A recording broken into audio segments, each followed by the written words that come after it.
안녕하세요. 로맨티스트의 신동희 변호사. 김양천 변호사입니다. 자, 오늘은 저희가 이전에 찍었던 영상에서 말씀드렸듯이 네네네. 자, 어도의 민희진 대표의 법적 분쟁이 어떻게 진행되고 있는지 한번 짚어보려고 합니다. 민희진 대표가 지난 7월 9일에 업무상 배임 혐의와 관련하여서 이제 경찰에 출석해서 네네네. 수사를 받았어요. 네. 그 수사 당일에 8시간이나 수사가 이루어졌다고 아, 하네요. 업무상 배임 관련해서 8시간이나 네. 근데 이제 딱 마치고 나와서 민희진 대표가 뭐 후련하다는 식으로 나는 할 말 다 했다. 그쵸. 이제 나는 무죄다. 약간 이런 느낌이었어요. 네. 제가 볼 그쵸. 때는. 본인이 하고 싶은 얘기를 실컷 했다라고 근데 그래서 이제 시간이 오래 걸렸다. 변호인의 입장에서 그걸 네. 볼 때 중요한 부분에 대해서는 구체적으로 적시를 하는 게 맞죠. 근데 이제 그 외적인 부분에 관련해 가지고 막 너무 시시콜콜하게 막 다 얘기한다는 것은 사실 제 의뢰인들한테는 좀 지양시키거든요, 저는. 그렇죠. 말을 하다 보면 사람이 실수를 할 수도 있고 맞아요. 그것이 남아 있으면 나중에 그 실수를 덮기 위해서 더 많은 자료를 제출해야 되는 일들도 생기고 그러잖아요. 그래서 수사기관이 묻는 질문에 간단 명료하게 팩트만 말씀을 하시라. 내지는 조금 중요한 부분에 대해서는 미리 사전에 준비를 해가지고 이 부분만 조금 자세하게 얘기를 하자라고 얘기를 하고 이제 저는 보통 들어가는 편이고, 내가 말하는 것이 어떤 법적 의미를 가지느냐에 대해서 충분히 생각하고 고민하고 말하는 게 필요하다라는 것을 저는 한번 말씀드리고 싶어요. 그리고 저는 이 생각도 들었어요. 8시간 했잖아요. 네. 경찰서 조사받을 때 앉아있는 의자가 생각보다 불편해요. 굉장히 불편합니다. 그렇잖아요. 그 변호사는 8시간 동안 앉아있으면서 허리가 많이 아팠겠다. 그리고 8시간을 말을 했으면 뭐 조서가 이만큼 됐을 거 아니에요. 네. 그 조서가 일일이 하나하나 다 확인하고 수정해야 될 텐데 그 시간이 굉장히 오래 걸렸을 것이다라는 생각도 들어요. 이번 수사에서 이제 충분히 이야기했다고 했죠. 민진 대표가. 그런데 그런 입장과는 달리 최근에 서울 경찰청장님께서 기자회견을 했어요. 그때 민희진 대표에 대해서 아직 확인할 내용을 다 확인하지 못한 것으로 알고 있다. 추가로 조사가 필요할 것 같다라는 입장을 내놓았습니다. 민희진 대표가 충분히 얘기했다고 했는데 수사기관 입장에서는 아직 더 들어야 한다. 그러면 다음번에 충분히 한 8시간 정도 더 해야 되겠네요. 자, 이 수사는 업무상 배임에 대한 수사입니다. 보통 이 업무상 배임과 관련된 수사에서는 이 배임행위가 있었냐 여부를 가지고 그렇죠. 이제 보통 수사를 집중적으로 판단을 합니다. 두 번째는 만약에 임무에 위배되는 행위를 했어요. 근데 그게 진짜 내가 고의로 한 건지 아니면 하다 보니까 좀 일을 잘못해서 실수로 한 건지 뭐 이런 것들도 판단의 영역이 그렇죠. 됩니다. 만약에 내가 잘해보려고 했는데 좀 무능해가지고 잘못했어. 그러면 그런 무능함은 보통 배임으로 처벌하지 않죠. 그렇죠. 그런데 이제 본 사건에서는 무엇이 임무 위배 행위에 해당하는지 여부가 특정이 돼 있을 거예요. 제 생각에는. 그런데 이제 민진 대표 입장에서는 그거 진심 아니었어. 그리고 실제로 그렇게 행위한 적은 없어. 대화에 불과해.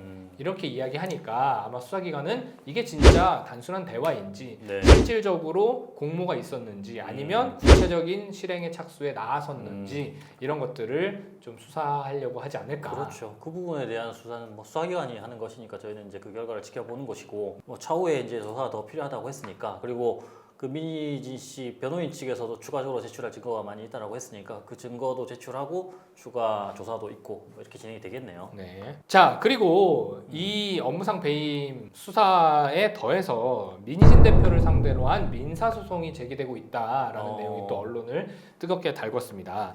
이제 내용은 이렇습니다. 같은 하이브 산하의 레이블인 이제 소스뮤직이라고 있어요. 네네네. 이 소스뮤직에서 민진 대표를 상대로 손해배상 소송을 제기한 것인데요. 그 내용은 이렇습니다. 지난 4월 달에 진행된 기자회견 기억나시죠? 그 기자회견에서 이제 소스뮤직에 소속되어 있는 이제 가수 르세라핌에 대한 이야기를 좀 언급한 게 있는 거예요. 근데 이제 이러한 언급이 소스뮤직 입장에서는 이런 허위 사실을 기자회견에서 언급한 이유로 이 소스뮤직의 임직원 및 아티스트의 명예가 실추되었고 이 소스뮤직의 기획사 업무가 방해되었다는 이유로 손해배상 소장을 제출한 것으로 보입니다.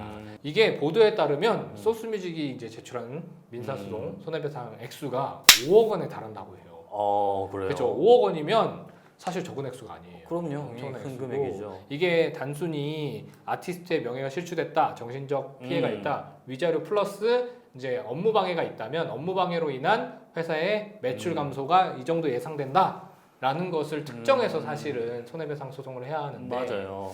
일반적인 생각으로 좀 이게 허위사실 유포돼서 이미지가 좀 실추됐다고 해서 매출액이 그만큼 감소돼라고 생각할 수 있지만 이 르세라핌이나 뭐 뉴진스나 뭐 이런 규모의 그룹들은 가수가 이미지가 훼손되면 바로 뭐 매출 감소에 그렇죠. 영향을 미칠 수 있는데 그 매출액이 평소에 수십억 수백억 단위였다면 5억 원이 아주 큰 돈은 아닐 수도 있다 이런 생각이 들기도 해요.